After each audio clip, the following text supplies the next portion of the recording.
हरे कृष्णा राधे राधे दोस्तों, आज हम आपको सुनाएंगे कामदा एकादशी की व्रत कथा। तो चलिए शुरू करते हैं। कथा कुछ इस प्रकार है।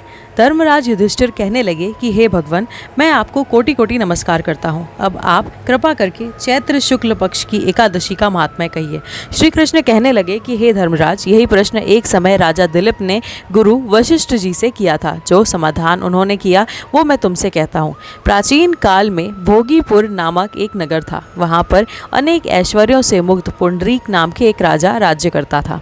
भोगीपुर नामक नगर में अनेक अप्सरा, किन्नर तथा गंधर्व वास करते थे। उसमें एक जगह ललिता और ललित नाम के दो स्त्री पुरुष अत्यंत वैभवशाली घर में निवास करते थे।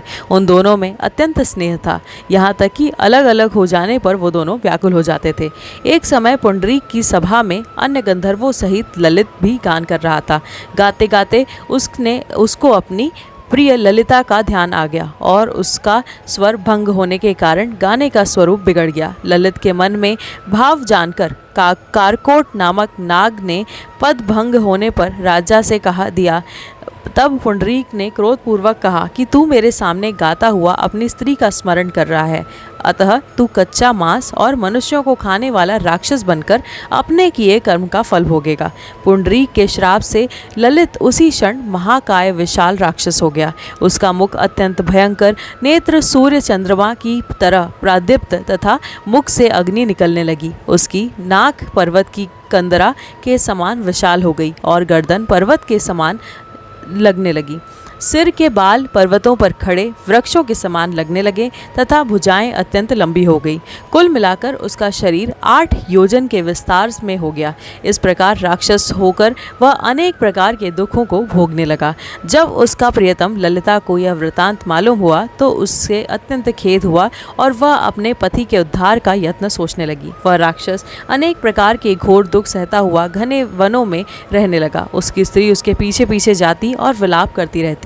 एक बार ललिता अपने पति के पीछे घूमती घूमती विंध्याचल पर्वत पर पहुंच गई, जहां पर श्रृंगी ऋषि का आश्रम था। ललिता शीघ्र ही श्रृंगी ऋषि के आश्रम में गई और वहां जाकर विनीत भाव से प्रार्थना करने लगी। उसे देखकर श्रृंगी ऋषि बोले कि हे सुभगे, तुम कौन हो और यहाँ किस लिए आई हो? ललिता बोली कि हे मुने, मेरा नाम ललिता है। मेरे पति राजा पुंडरीक के श्राप से विशालकाय राक्षस हो गया है। मुझको महान दुख हो रहा है। उसके उद्धार का कोई उपाय बतलाइए। श्रृंगी ऋषि बोले कि हे गंधर्व कन्या, अब चैत्र शुक्ल पक्ष एकादशी आने वाली है, जिसका नाम कामदा एकादशी है। इसका व्रत करने से मनुष्य के सब कार्य सिद्ध हो जाते हैं। यदि तू कामदा एकादशी का व्रत कर उसके पुण्य को फल को अपने पति को दे दे तो वह शीघ्र ही राक्षस योनि से मुक्त हो जाएगा और राजा का श्राप भी अश्वमेव शांत हो जाएगा। मुनि के ऐसे वचन सुनकर ललिता ने चैत्र शुक्ल एकादशी आने पर उसका व्रत किया और द्वादशी को ब्राह्मणों के सामने अपने व्रत का फल अपने पति को देती हुई भगवान से इस प्रकार प्रार्थना करने लगी। हे प्रभु, मैंने जो यह व्रत किया है उसका फल मेरे पति देव को प्राप्त हो जाए, जिससे वह राक्षस योनि से मुक्त हो जाएं। एकादशी का फल देते ही उसका पति राक्षस योनि से मुक्त होकर अपने पुराने स्वरूप को प्राप्त हो गया।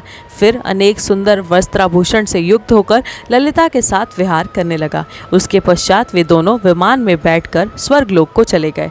वरिष्ठ मुनि कहने लगे कि हे राजन, इस व्रत को विधि पूर्वक करने से समस्त पाप नष्ट हो जाते हैं तथा राक्षस आदि की योनि भी छूट जाती है।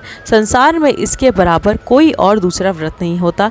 इसकी कथा पढ़ने या सुनने से वाजपेयी यज्ञ का फल प्राप्त होता है। दोस्तों, अगर आपको ये कथा अच्छी लगी हो तो कृपया हमारे चैनल को जरूर सब्सक्राइब कीजिएगा और साथ ही अगर आपको व्रत का पारण टाइमिंग और अगर उसकी विधि और उसके बारे में अन्य कोई भी जानकारी चाहिए तो कृपया हमारे चैनल को जरूर सब्सक्राइब कीजिएगा और हमारे अगले वीडियो में हमसे जुड़े रहिएगा। राधे राधे।